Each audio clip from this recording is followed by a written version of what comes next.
আজি ହେଉଛି ପବିତ୍ର ଉତ୍କଳ ଦିବସ ଏବଂ ଓଡ଼ିଶା ପୋଲିସର 91ତମ ପ୍ରତିଷ୍ଠା ଦିବସ।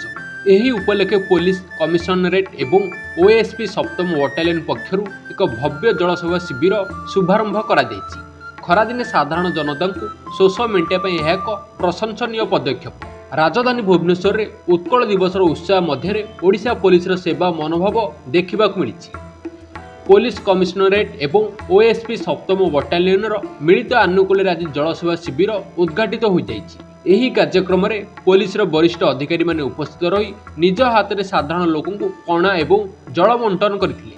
ଭୁବନେଶ୍ୱର କମିଶନରେଟ୍ ପୋଲିସ କାର୍ଯ୍ୟାଳୟ ଏବଂ ସପ୍ତମ ବଟାଲିୟନ ପକ୍ଷରୁ ଆୟୋଜିତ ଏହି ଶିବିରଟି ଉତ୍କଳ ଦିବସ ଓ ପୋଲିସ ପ୍ରତିଷ୍ଠା ଦିବସର ଏକ ସ୍ମରଣୀୟ ଅଂଶ ପାଲଟିଛି। ରାସ୍ତାରେ ଯାଉଥିବା ସାଧାରଣ ଜନତାଙ୍କୁ ଏହି ଶିବିରର ସୁବିଧା ନେବା ସହ ପୋଲିସର ଏଭଳି ମାନବୀୟ କାର୍ଯ୍ୟକୁ ସାଧୁବାଦ ଜଣାଇଛନ୍ତି।